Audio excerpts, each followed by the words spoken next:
And now, to the former Mexican Foreign Minister, Jorge Castañeda. He says that if the people marching want to claim asylum in the United States, they should be allowed to cross through Mexico. And he's joining me now, in fact, from New York.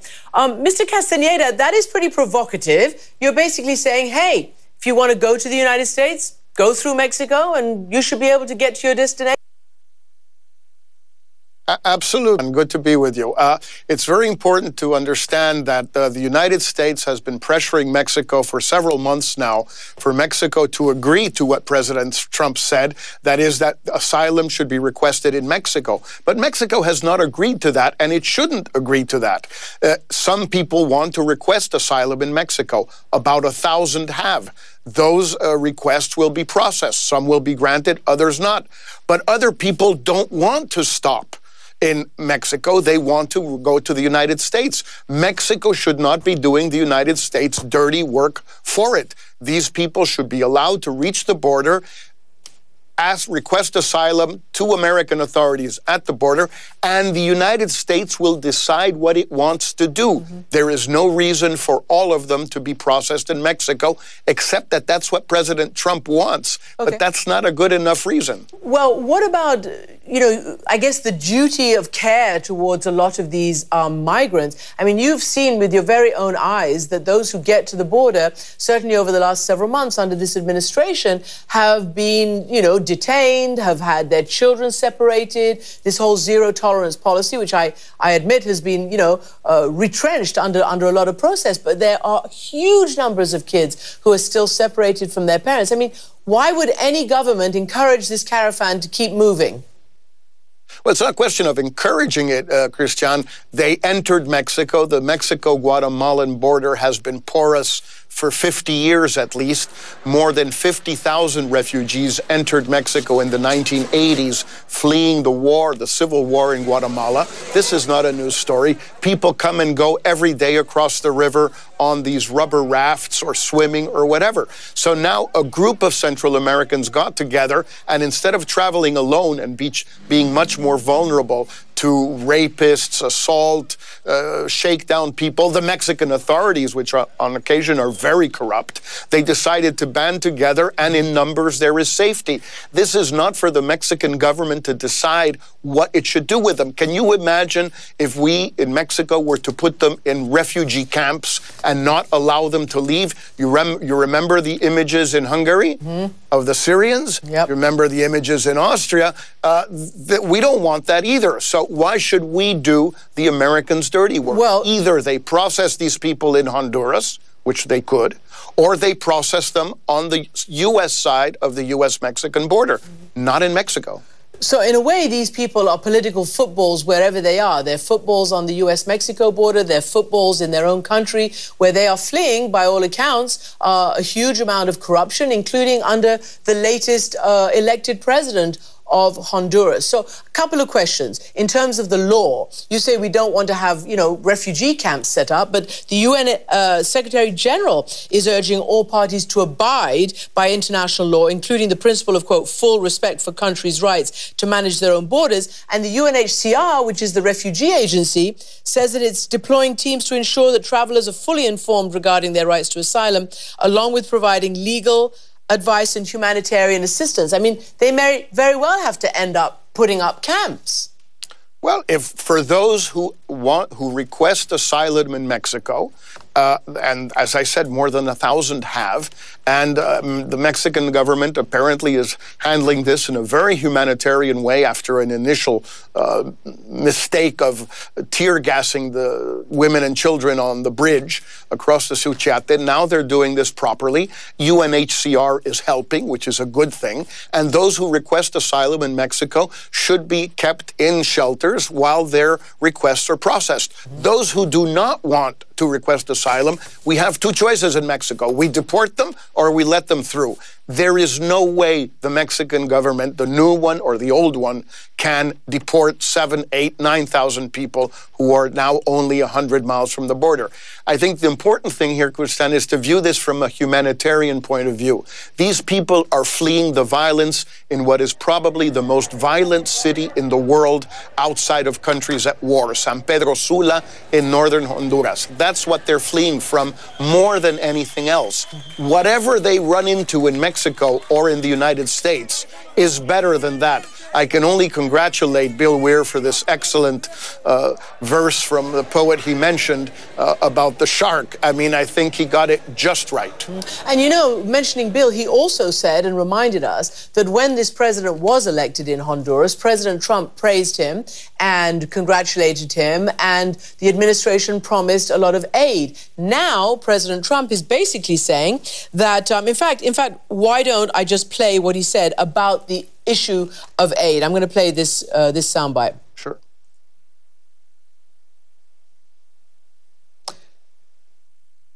Guatemala, Honduras, El Salvador, they paid a lot of money. Every year we give them foreign aid, and they did nothing for us, nothing. They did nothing for us. So we give them tremendous amounts of money. You know what it is, you cover it all the time. Hundreds of millions of dollars. They, like a lot of others, do nothing for our country. So he's threatening to take away that aid and, you know, using terms that you're now familiar with. But what does that mean in the macro picture, threatening to take away aid? What will it do to this flow of caravan? Well, first of all, Christiane, it's very little money. It's what's left of the Vice President Biden initiative called Alliance for Prosperity for the 3 countries, actually the 5 countries in Central America, which has been gradually reduced over the first 2 years of the Trump administration. There's not a whole lot left. It's not that much money. For you and me it is, but for big countries, or relatively big countries, Guatemala has a population of 18 million people, it's not that much money, firstly. Secondly, to cut it off is completely counterproductive. The money was sent there in the first place by the Obama administration initially to help people stay in Honduras and Guatemala and El Salvador, help people be more secure, help people against the gangs, against the kidnappings, against the extortion, against the violence. You take that money away, all Trump is going to do is encourage more caravans, which are, by the way, are said to be already leaving Honduras and El Salvador as we speak. And it's logical. Why is it happening now? I know you asked Bill Weir, Christiane, and I think it's worth adding to what he said, which was quite was quite right. This has been, the numbers have been increasing for the past 3 months. September was the month of the greatest number of Central American families together reaching the U.S. border. It's not that all of a sudden a lot more people are coming. It's that a lot more people are coming together because it makes much more sense for them to protect themselves and also to make it more difficult for Mexican authorities either to shake them down. We have corrupt authorities in Mexico, Christiane. You and I have spoken about this many times. It's senseless to deny it. Well, these people are protecting themselves from that, and they are also placing the Mexican government in a very difficult situation. We have to agree to that. Trump is pressuring them on the one hand. You stop them. And public opinion in Mexico, Bill again has been showing this. The Mexican townspeople along the way are helping them with blankets, with water, with diapers, with tissue paper, toilet paper, tortillas, what have you, because they feel a great deal of empathy for them. There may be others in Mexico who are not so happy, but the townspeople in Chiapas, and once they get to Oaxaca, it's going to be the same thing. People are going to be helping them and supporting them. So the Mexican government can't just all of a sudden try and throw them out. There's no way. It can't happen. Well, let me just quickly ask you to react to what President Trump also said, that, you know, if you take your cameras, you're going to find MS-13 and Middle Eastern people. I mean, his own counterterrorism officials have said that there is no evidence for that. But are you concerned at all that this might be a conduit for any kind of terrorism or anything like that? I don't think so at all, Christiane. I was foreign minister on 9/11. We began cooperating with the United States, with the Bush administration, the next day on security. And over these now 17 years, there has been not a single incident of terrorist trying to enter the United States through Mexico or trying to enter Mexico through the land border with Guatemala. And the least the last place they would want to hide, so to speak, is in the middle of a caravan where they have to walk in 30-degree heat or 90-degree heat in American terms and walk for 1,500 miles and be exposed to everything that has happened. Why bother? They can get on a plane in Tapachula and fly to Mexico City. All right. Well, you've wrapped that up for us. Not a great deal of surveillance. That's pretty simple, I think. So let me just quickly end on sort of broader issue, and that is economic opportunity for people in your region. Of course, NAFTA and the whole renegotiation of the deal between the United States, Mexico, and Canada. I mean, we know that I think it's something like 27 U.S. states. You know, their major partner for economics is Mexico, their destinations there.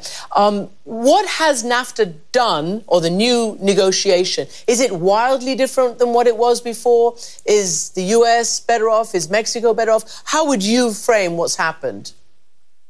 I think I'd frame it with a huge sigh of relief, Christiane, in the sense that at least there is a new NAFTA instead of no NAFTA at all, which was a real threat, a real danger during many of the months of the negotiations since President Trump took office. That said, this new NAFTA, or whatever anybody wants to call it, is really not that different, not terribly different from the previous one, and most importantly, it will not affect, neither for better nor for worse, the southeast of Mexico or Central America.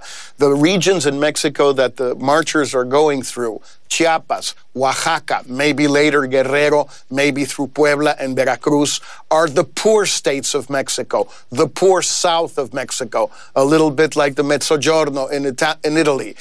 You know, these are very poor regions where you don't have automobile plants, you don't have refrigerator plants, you don't have LED television, flat screen plants. You have people growing corn, you have people growing bananas, you have people growing nuts or some coffee sometimes in Chiapas. They're very poor regions. NAFTA is not going to make a whole lot of difference. The absence of NAFTA would have been a disaster for Mexico, absolutely. Apparently, that danger has gone away, except, Christiane, and I have to mention it, unless President Trump says, if Mexico doesn't stop these people, I'll rip up the new NAFTA and I won't sign it.